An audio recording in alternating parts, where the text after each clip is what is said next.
I started working out, getting interested in bodybuilding when I was 16 years old. And obviously, like probably most of the people, I started working out because I wanted to look good. I wanted to look better.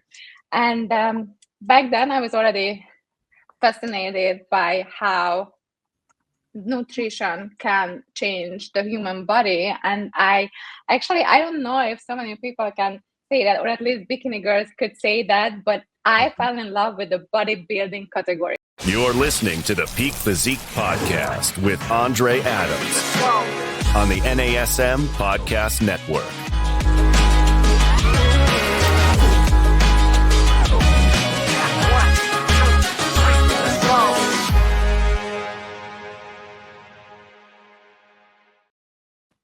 Hey guys, welcome back to the NASM Peak Physique Podcast. I'm your host, NASM Master Trainer, Andre Adams, an IFBB Physique Olympian. Today's episode is talking about how to go from amateur to Olympian. We've got a very exciting guest, and I'm going to hype her up a little bit before we pull her into the show. She is an IFBB Bikini Olympian athlete. She's a nutrition professional, recently finished her master's degree, dietetic intern, also a posing coach. Welcoming my good friend, Gaby Mohamed, to the show for the very first time. Welcome to the Peak Physique Podcast, Gaby. Hi, Andre. Thank you so much. Thanks for having me. Yeah, we're excited to have you. You know, you and I connected a few months ago, actually at the Orlando NPC Women's Workshop. Shout out to Sandy Williamson for putting on another amazing event this year. And I think you actually came through about halfway into my presentation with my partner, Dr. Indy, right? We were talking about HTMA mineral balancing, which piqued your interest. And, you know, I want to touch on that in a little bit too, because I know you found some interesting things there, especially with your background in nutrition. Yes, exactly. So I remember that was an amazing seminar I attended last year too. And I think this was the first or something like you and Indy did was at the seminar, and I just love everything about health and everything about blood works and every kind of tests that are out there. So I remember that I was outside and I walked in and the room was totally dark, and I just saw the screen, and then I sat down and I started listening, and you were talking about fast and slow oxidation and how the metabolism work, and nutrient imbalances, or how the minerals are balanced and how it affects the body. And I was sitting there, I'm like, oh wow, this is actually super interesting, and it's something that I'm really into. So that's how we connected. After that, we started talking about this. And that's something I know you're still looking at doing, you know, potentially. So right now you're taking a little break from the stage, obviously just knocked out a huge life goal, finishing up your master's degree. And I think right now you're doing a dietetic internship, correct? So yes, I just finished my master's program a week ago, and next week on Monday, I'm going to start the internship. So that's going to be an 8-month supervised practice, and then I'm eligible to sit for the exam and become a registered dietitian. I love it. It's that eternal quest for knowledge, and you are killing it. Not a lot of people can do what we do, and then in addition, continue to learn and develop and evolve. So congrats on finishing that degree.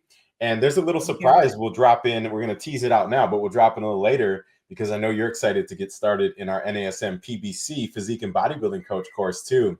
And I definitely want to hear more about what things excite you about that journey. And of course, we're here to help you. We got your back.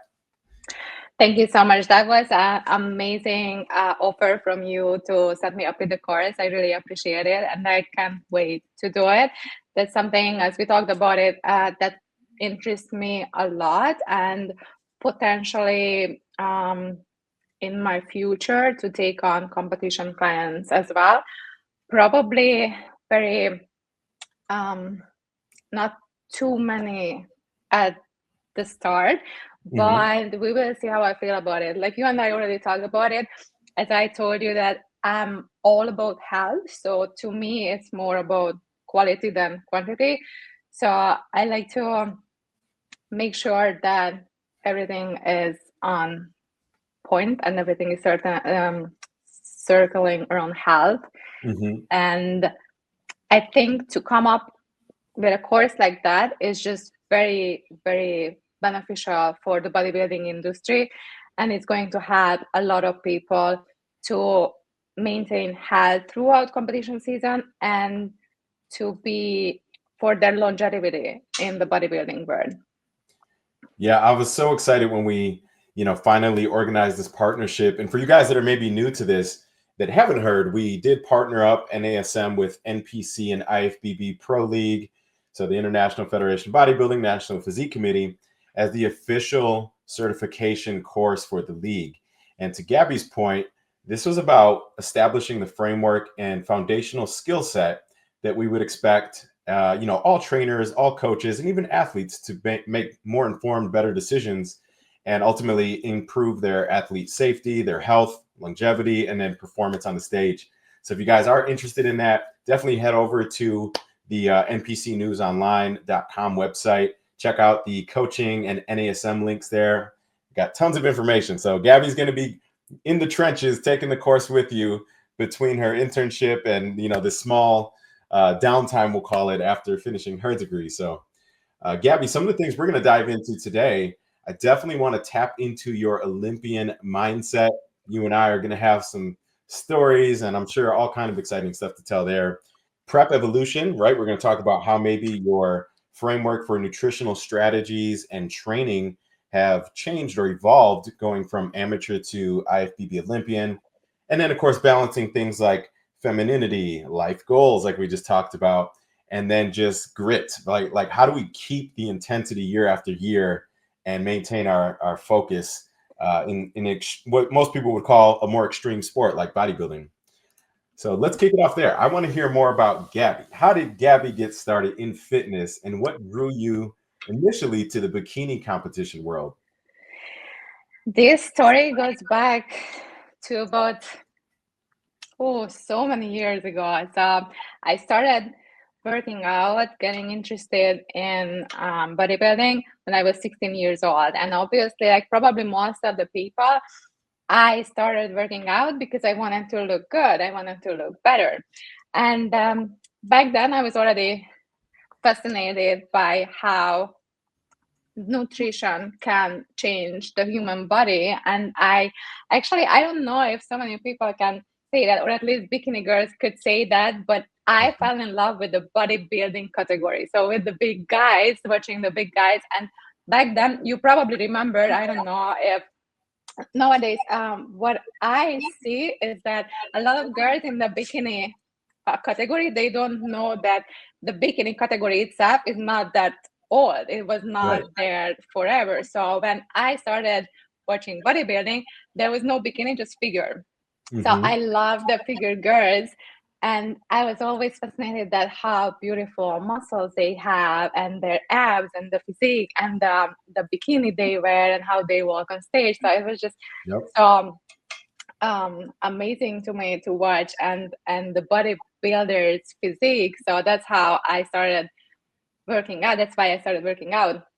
And sport was always played a big role in my life, but I didn't want to compete. So when I was back in Hungary, I'm originally from Budapest, Hungary, from Europe.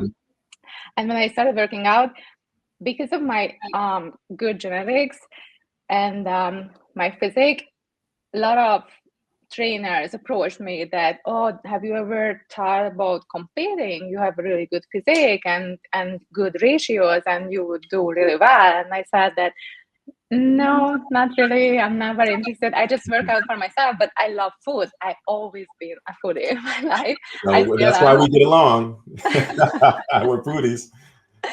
I still am. So I never really wanted to diet. And I moved here about 10 years ago.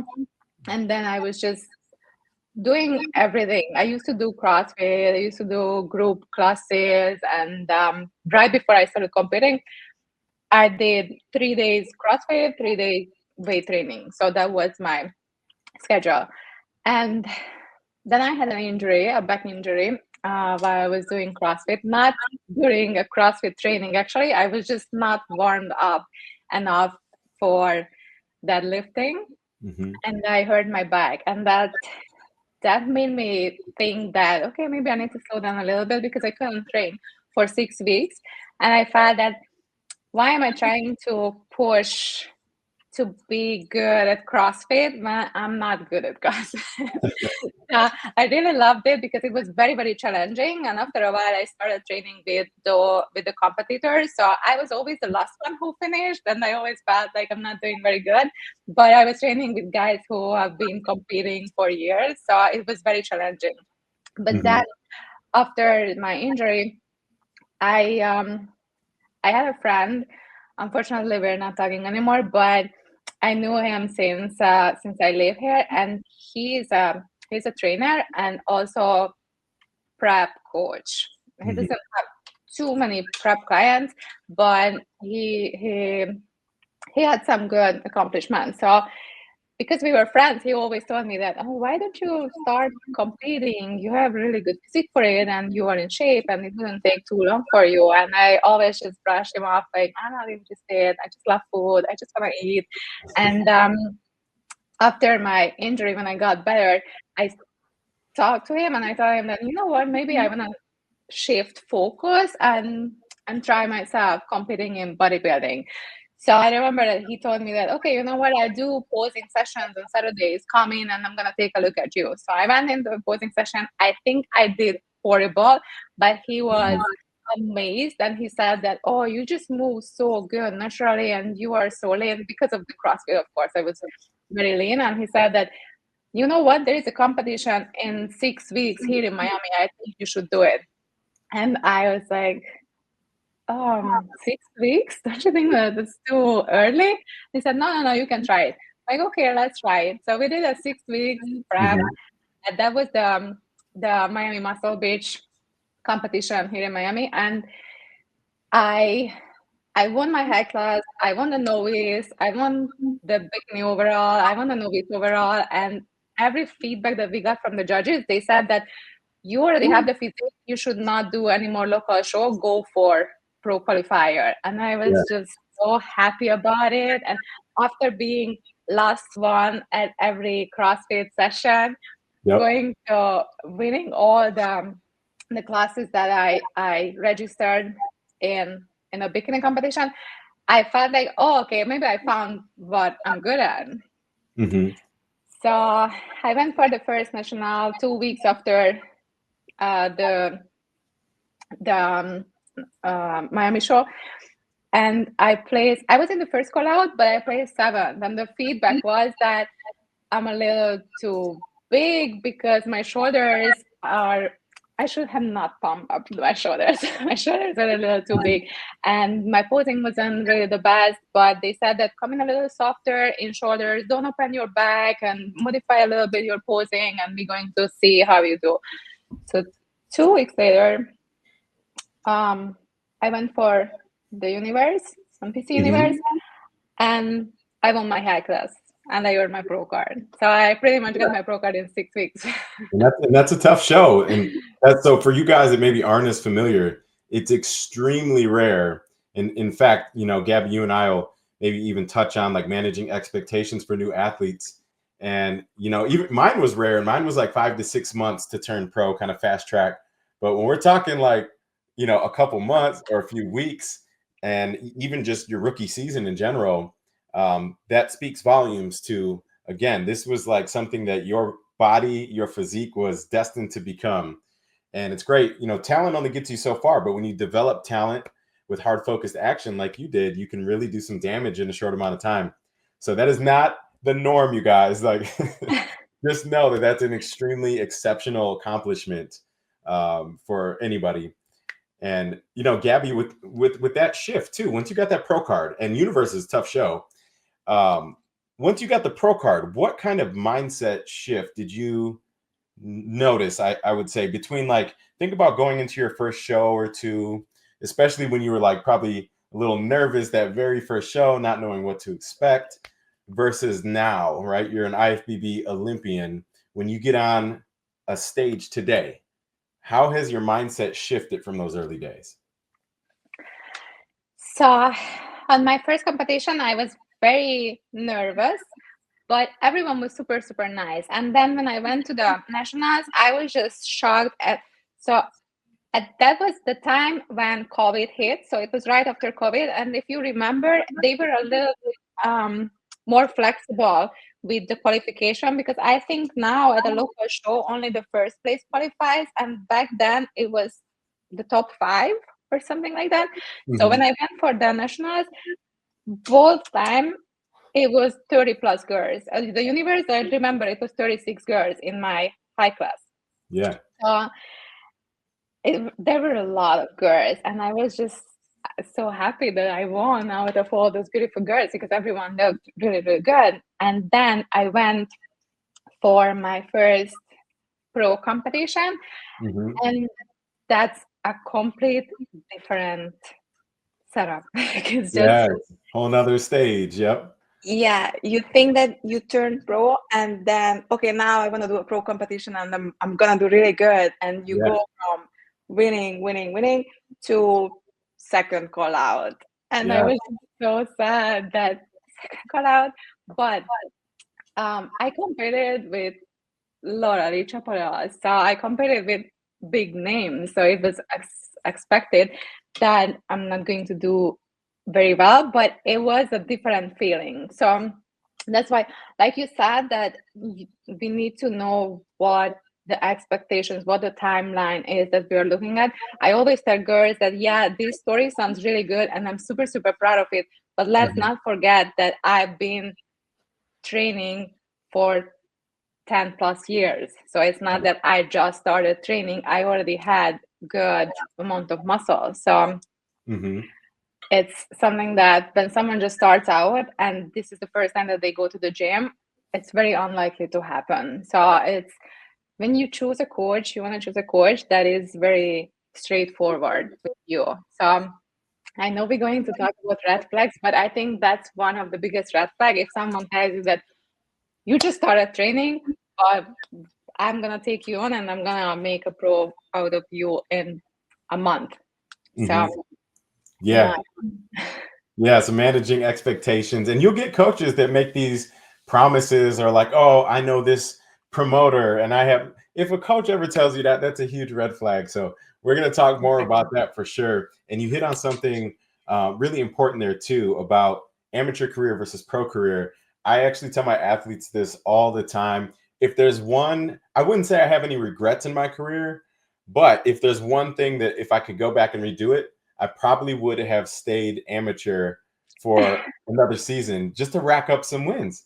Because to your point, you can have a phenomenal amateur career. Like I've got amateurs that have won 8 overalls, right? Where we just sweep up everything. Sometimes 2 in one show where we do like a crossover figure in women's physique, or, you know, now you can't crossover, thank goodness for Fit Model, but you know, you can pick up multiple overalls and really build up your name, your career, your branding before you even turn pro, versus, you know, if you're like us, you just kind of fast track it and boom, boom, boom, you're pro. And then not everyone has the genetic potential to win at the pro level.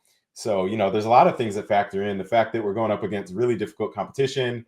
It's expensive if you're not placing top 5, right? If you don't have good sponsors, even as a pro, this costs us a lot of time and money and travel, time away from family. So sometimes we do have the genetics, we do have the coaching, but our lifestyle positioning doesn't allow for us to compete as frequently as we would like, right? So, you know, you have to really maximize that amateur career while you can, because not everyone is guaranteed to win at the pro level. It's really hard. So thinking about that, you know, once you got to the pro level, what do you think were the biggest changes? If we look at breaking down like any strategy changes in your nutrition framework, you know, did you go from a more basic diet to more advanced diet, like carb cycling, or just different phases there? Let's maybe talk about nutrition first, and we're going to talk about training separate. So how has that evolved over the years for you? So first of all, the biggest change for me from amateur to pro was that I changed coach. And I think, so that coach he's a great coach, nothing against him, but he was not very involved in the bodybuilding world as much as I think a coach should in the pro level, because he was not following the criteria. He wasn't following the competition. So I felt like he didn't really put as much effort into my off season as he put in the season when I was competing. So when I decided, I did 2 pro shows. I was in the second call out in both shows. Both those shows were 30 plus girls. So it actually, second call out was really good. But after that, we decided that, okay, off season, because it's been a while, my body was tired, and the obvious feedback from the judges was to put on a little more muscle. So I went into an off season, and I did not have a reverse diet. So that was another red flag. Yep. That I didn't have a reverse diet, and I gained more fat weight than I should have. And I just didn't feel like he is helping me to work towards the goal, which is to do well in the pro league and qualify for the Olympia. So we had talks about it, but we didn't hit a common ground. So I was following James already. I'm the team at last, so I was following James, and he used to do recaps of the shows. So when I met him at the Chicago Pro, and we started talking, and then after that, I just felt like maybe he would be a coach that I would like to be coached by. So I changed to his team, and that was a whole different approach. Like, everything was different. The diet, the check-ins, the everything. Like, his approach to his athletes is like, he feels like a family member. Like, seriously, I don't talk to my dad as much as he was messaging in check-ins. So he really pays attention to his athletes. He's very meticulous, very particular. He's a whole package. And I think that was the biggest change. And that's what helped me to reach that goal, that I was preparing with a coach that is really on top of it. Because as an athlete, I don't want to run after my coach to ask for a diet. I need someone that provides everything for me, and all I need to do is follow the plan and execute it, and that's it. So that was the biggest change. And nutrition wise, it wasn't a big change nutrition wise, but the training schedule was so much different from what my other coach had. So obviously 6 meals a day, high protein diet. What else that I can say that it was a big change? It was not really the nutrition change. It was more the training. So he's very good about, he has a really good eyes what we need to work on. So he said that, okay, this is what we need. I didn't train shoulders, for example, because my shoulders are very strong. So he said that you don't need to train shoulders. I'm like, I love training shoulders. That's my favorite. And he said that, okay, but you need to fit into the category. So no shoulder training, more legs, because my legs were skinny, hamstrings. So he was very particular about that, what we need to change training wise. And by the time I got to the first competition, I already felt really, really good. So I went for my first pro competition with him, and the feedback was that I'm a little bit too hard. They obviously said no more shoulder training. So after that, I think I had like once a week shoulder training, and after that, I didn't have any shoulder training. So we had to do a lot of changes in the training. Like I told you that before, that after the first competition feedback, my whole plan changed. So I didn't train shoulders. I had very few upper body trainings. It was mostly just hamstrings, glutes, and cardio. And then at some point, it got to the point where I needed to stop training completely, because from one competition to the next one, we had 2 weeks to change by the feedback, and the only solution was to completely stop training, so I can soften a little bit and come off a little bit from shoulders and arms, because it was a little overdeveloped. Right. And a lot of those things, like you hit on a few really important topics there to play into these, Gabby. a lot of those things are related to coaches. As you get more experienced as a coach, you have to also adapt and evolve your skill set, because as a coach of amateur athletes, for example, you can have an amazing regional level amateur bodybuilding coach, but maybe he hasn't worked with athletes at the pro level, or maybe not at the Olympia level, or they could be very niche specific to a division like bikini, or I've got guy friends that are coaches of mine that only deal with super heavyweight male bodybuilders, and those approaches are going to be wildly different. So it is good to really take a look at the coach's skill set, see if it's a good fit for where you're at in your career and specific to your division. And speaking as a coach of novice to Olympian athletes myself across multiple divisions, you really have to Gaby's point, pay attention to the trends and get the judges' feedback. I don't care if it's a simple regional, novice, amateur show, get the judges' feedback. Same thing for your pros and your Olympians. And every show you're adapting, you're evolving your approach and your strategies for that athlete. So in Gaby's case, and I've got quite a few of our pros too that are either overdeveloped, or maybe I've even got one now that got her pro card in figure, but she is loving IFBB Pro Bikini. So we're actually atrophying her muscles and changing her shape to adapt into the requirements and criteria for Pro Bikini. And to Gaby's point, she's not too happy about not being able to do any compound lower body or heavy shoulders, but she's jacked. She's like 150% muscle, skeletal muscle on an in-body. And we're actually toning her down, right? But if you follow a generalized, non-specific physique training plan, you're going to be hitting a little of everything. Whereas here, once you get that foundation of muscle for Pro Bikini, for example, we're not trying to add muscle density in the off season. It's small refinements to fit the criteria, changing the peak, and then trying to repeat the peak once you nail it. Because as you know, Gaby, that gauge is extremely hard to repeat week over week, show after show. So definitely some things there. And you hit on one more thing I want to mention before we move on, which was the post-show rebound. So this is another thing that a lot of people take for granted. I actually just had a few of our first-time athletes, novice athletes this weekend. You and I were chatting because you were coaching too. And, a couple of them weren't sure, what should I do post-show? And, for anyone, whether you're going into an off season, sometimes people just have a goal of stepping on stage and it's one and done. They don't really have a plan to compete long-term. Or you might be going right into another show later on in that year. And either way, you've got to put together the right strategy post-show to kind of reset. And I know you mentioned having a rebound. There's a couple of rebound issues. In fact, one of the Peak Physique Podcast episodes, I think last November, December, I talked about this, managing the post-show rebound.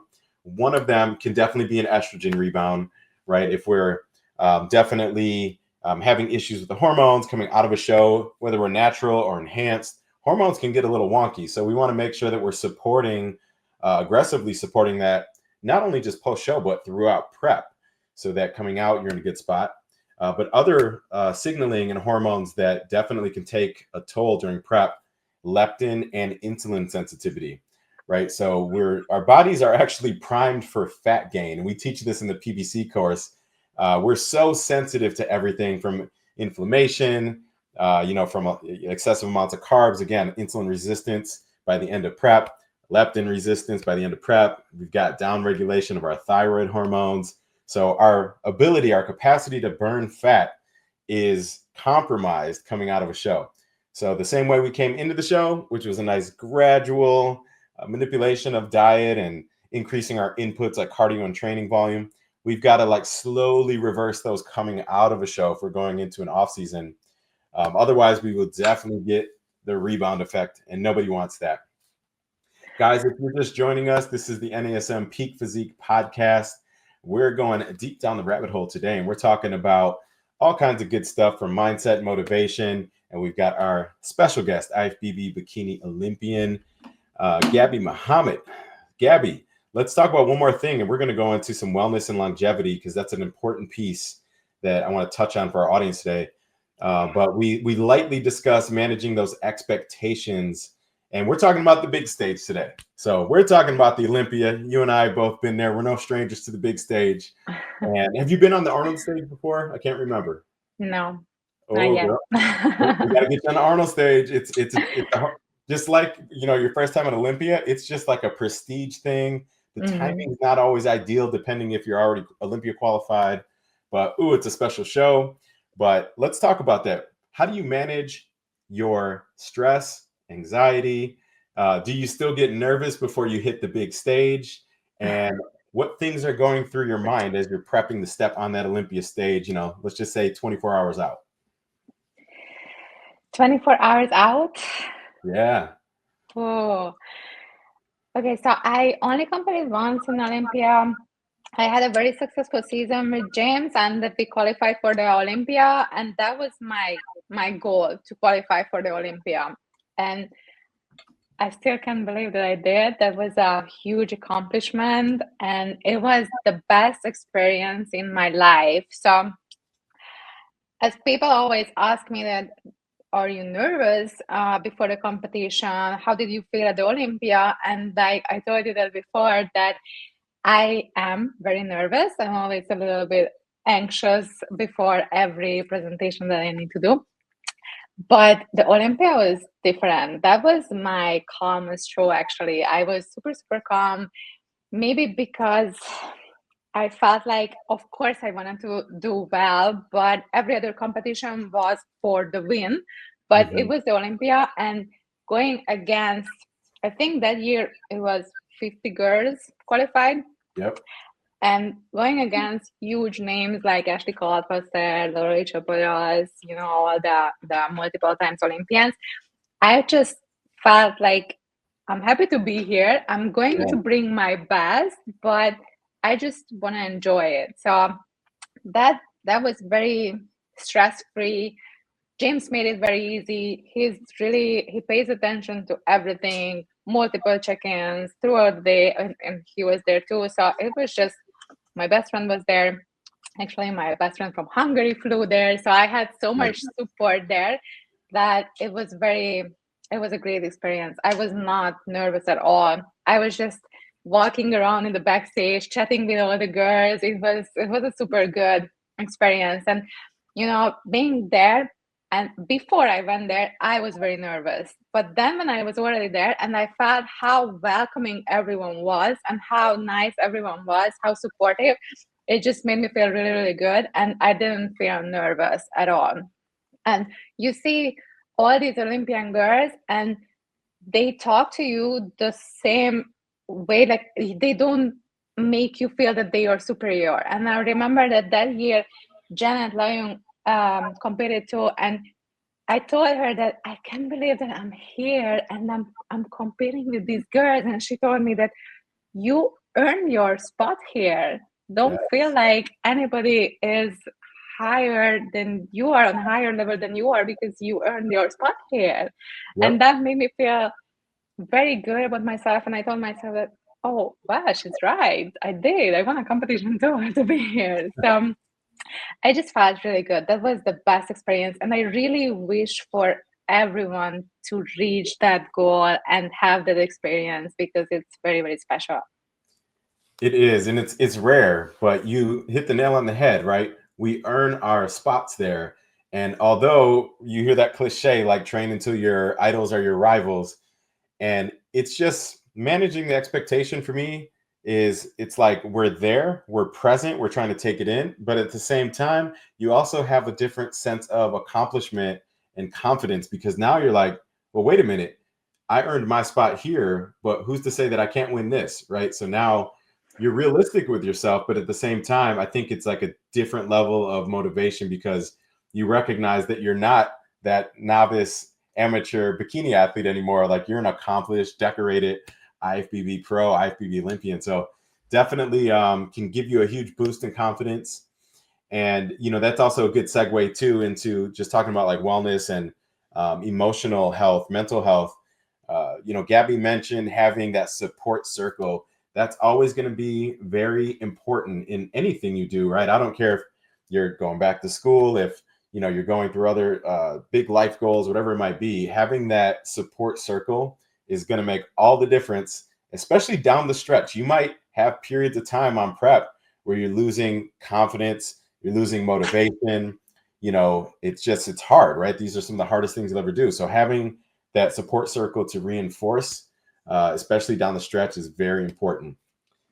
Gaby, a couple things that I think we should point out too for our followers, especially those that are maybe athletes that are interested in competing, or like you said, going to that next level, looking for quality coaches. Let's talk about some red flags in coaching and really just how to protect our bodies long term. It's important for all of us in the sport of bodybuilding because our bodies are our careers.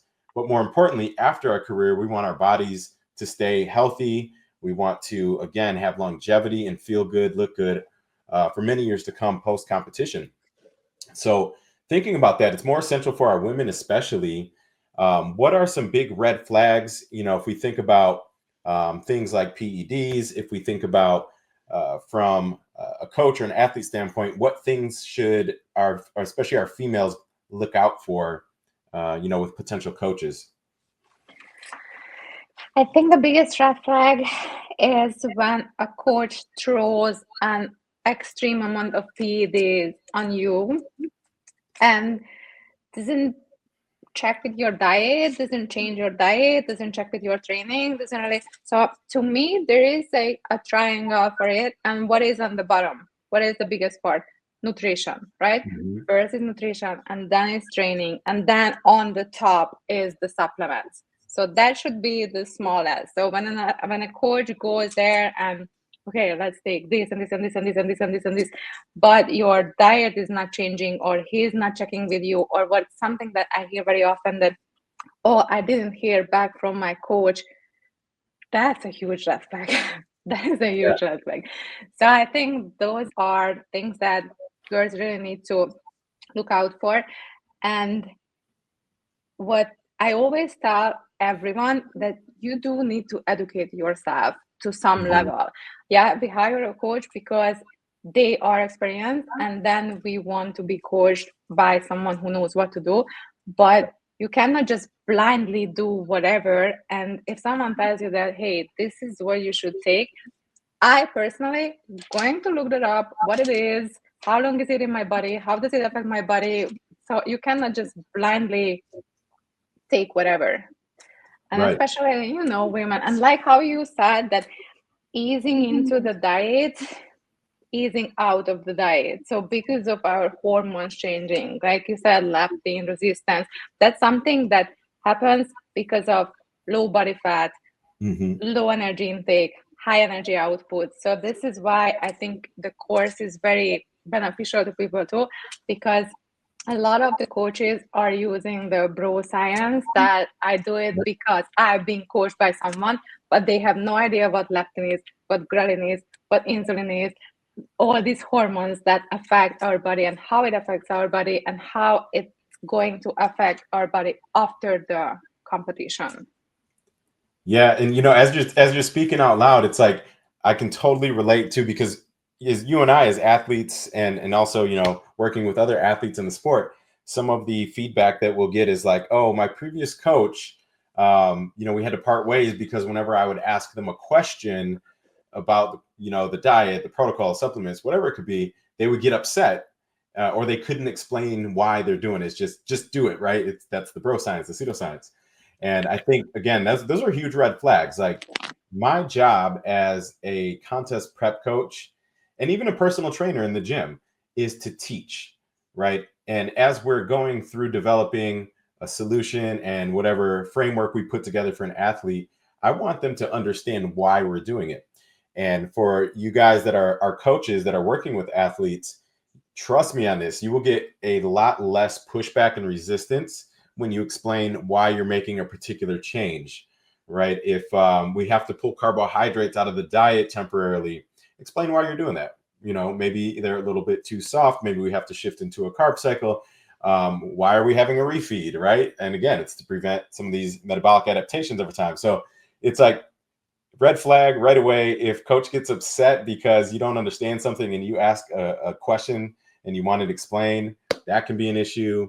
And definitely, if you are, especially if you're a novice athlete, that if you haven't been training at least like 1 to 2 solid years with good training and dieting framework in place before you even look at anything else, you probably are not with the right coach. What the scary thing is, I'm seeing a lot of people that are brand new to competing, some of them that are relatively still new to training in general. And it's like right out of the gates, their coaches are throwing PEDs and AAS at them and have never seen a blood lab in their life, don't understand how to interpret what key health indicators and biomarkers are we looking at. And again, this is why we go so deep too. We actually take a two-phased approach where we're looking at kind of that current state snapshot through blood work with very specific checks that we're looking at. Even basic biomarkers though, in our athlete check-in, for example, we track overnight HRV, heart rate variability, we track resting heart rate, a lot of these things that are just good proxies for things like adrenal health, central nervous system health, vagus nerve, a lot of the issues that we might run into in prep. And then of course we support that with our more integrated approach with like HTMA and biochemical therapy. So there's a lot of different things that we can do as coaches. But again, if you are exploring a new coach and you're not quite sure, ask a lot of questions. Don't be afraid, because again, there's some scary information out there.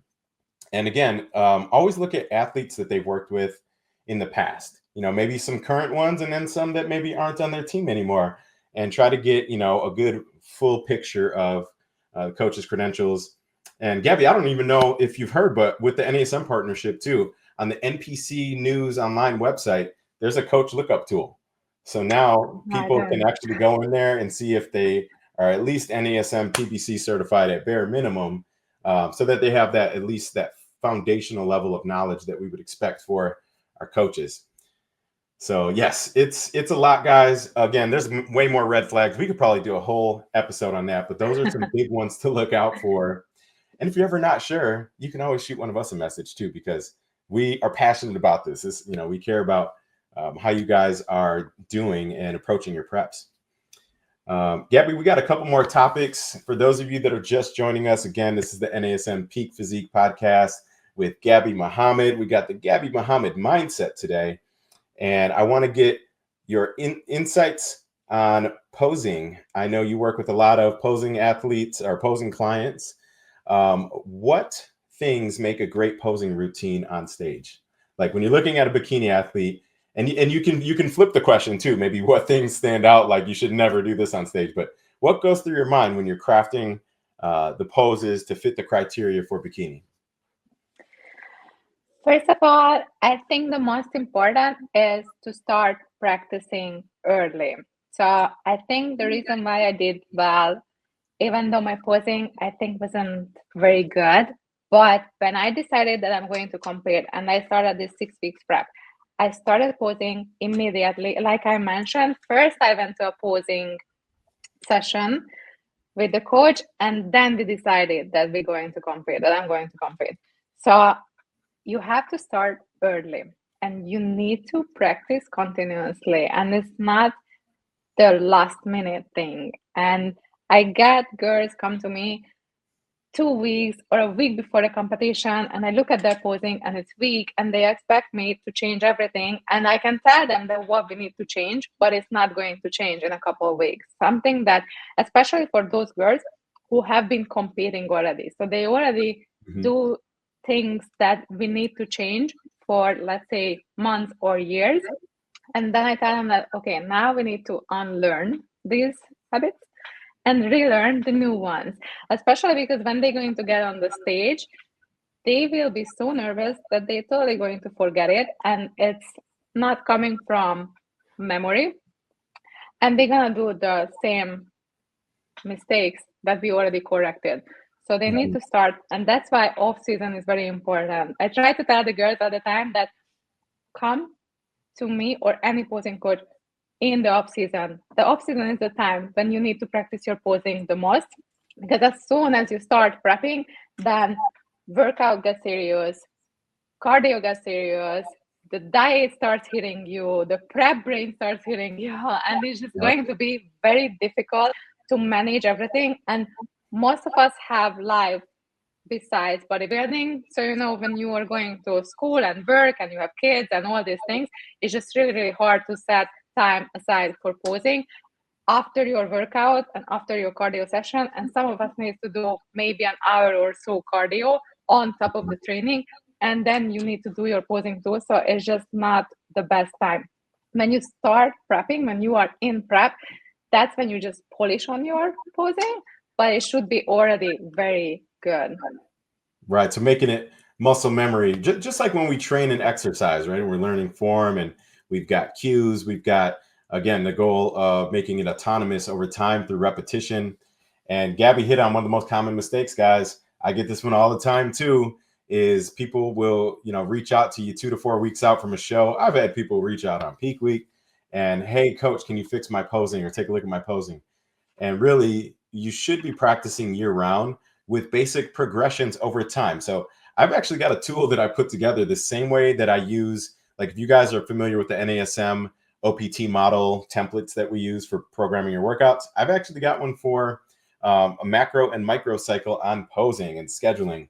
And just like how we would progress cardio up or progress training intensity and volumes up throughout the course of a prep, we progress the frequency and the duration of our posing practice.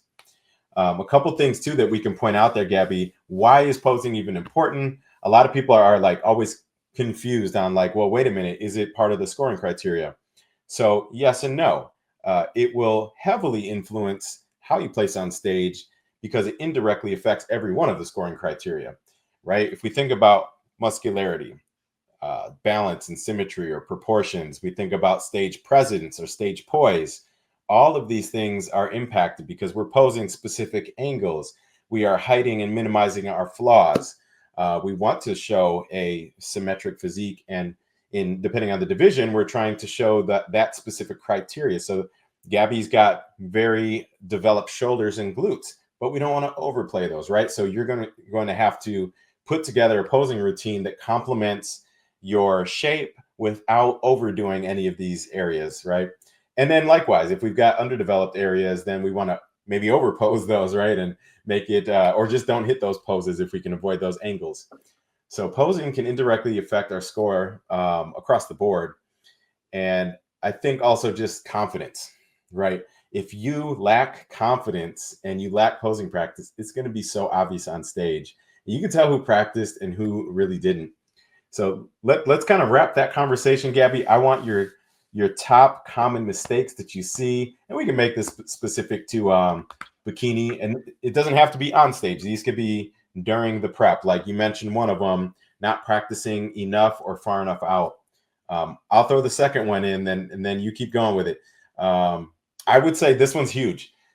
Like always practicing with the mirror and never, like you have people that always depend on the visual feedback, and then they look like a deer in the headlights on stage, right? Because they can't see themselves. So definitely making sure you're practicing without a mirror down the stretch. What are some other ones that stand out to you? Another one for bikini girls, I usually tell them that don't get used to only practicing on their own floor at home. My advice is that practice on the carpet too, because the stage is not going to slide the way as your tile at home. So I see how they are used to that they are just sliding on the floor. And you and I, we both know that the stage is never like that. It's never smooth. It has, it's either a carpet or it's a rubber something, and it has the tapes and everything. So they need to practice on a rough surface too, so they are not relying on sliding. And also just, angling to the head judge. Usually when girls practice, they assume that they're going to be in the middle and the head judge is right in front of them. So it's very important that they need to practice being on the side. And I always tell my clients that usually the list goes by alphabetic order, and me with my name, with the Mohamed, I always ended up either the first one or the last one in the group call out, when we first entered the stage. So I was either this side or the other side. I was never in the middle when the first group comparisons came out. So that's another common mistake. You're spot on there. So stage awareness and perception, just knowing how to orient your body towards the head judge. And Gaby, I know we've got about 2 minutes left. I want to really have fun with this. We're going to do rapid fire round. First thing that comes to your mind. and we're going to dive right in. So give me your favorite clean meal during prep. Do you have a go-to meal that you're like, all right, I can eat this one the whole prep without getting sick of it? The good thing is that I love this food anyways. So it was when I started competition prep, it was not a big change for me because that's what I usually eat. I eat rice, I eat sweet potato, I eat chicken, I eat clean, but I love food. So but I always try to do it on the weekend. So it's not something that I every single day I want to eat something junk food, but we need to find a balance.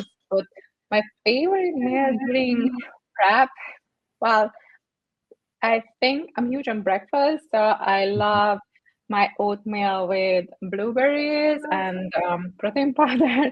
So if I have fruits in my diet I can have for breakfast, that's something lifesaver. All right. Hey, it's a low carb day for me. You're making me hungry. With that one, this one's really going to make me hungry. What's your go-to post-show cheat meal? Right after you get off that Olympia stage or a show, what's your go-to? I love cookies. So I always had a cookie in my bag backstage. And as soon as I got off stage, that was the first thing that I needed to have. I love it. Hey, you can't go wrong with a good cookie. You and I chatted on this last night. Do you have a quick pre-stage ritual right before you go on stage? You know, is it the headphones? Maybe you got a favorite song, or you know, I know you like to run through your posing right before you go out. What's your pre-stage ritual?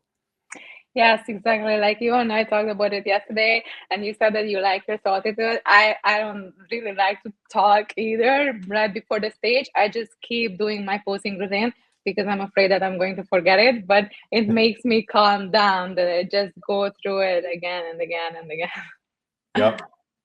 All right, last two, Gabby, and then we're going to wrap here. Heels or sandals outside of the gym? Both. Depends if you're in Miami or Chicago, right? It depends where you're going, but I like to be comfortable, but I also like to feel like a woman, so I like to wear heels. So. All right. And then we're going to wrap with this one. What is one word that defines Gabby as an athlete? Discipline. Discipline. I love it. You know, mine is actually 3 words. Ain't done yet. That defines me as a person, as an athlete, but that plays right into discipline, right? Because again, after a show, it doesn't matter if we place first, last, whatever, we ain't done yet, right? We got to stay disciplined. We got more work to do because the job's not finished. Gabby, we're going to wrap there. It's definitely a pleasure to have you on the Peak Physique podcast. Let's tell our NASM followers where they can find you online, Instagram, website, all that good stuff. Yeah, so you can follow me on Instagram is Gaby with a Y_MFit. And I also have a posing page that is posing_mastery club. So you can follow me on Instagram and you can DM me and set up a posing session with me. Practice your posing. All right, guys, you heard it here. So make sure to connect and follow Gabby. And of course, you and I got a lot of more work to do. I'm sure we're going to do some HTMA stuff soon too, but definitely a pleasure. And guys, you know where to find me. If we're on Instagram, it's just Andre Adams_official or Team Adams_prep. You can email me at trainingbydre@gmail.com. And of course, you can find me online at either teamadamsprep.com or andreadamsofficial.com. Thank you all so much once again for joining into an amazing episode of the Peak Physique podcast. We'll see you guys next time.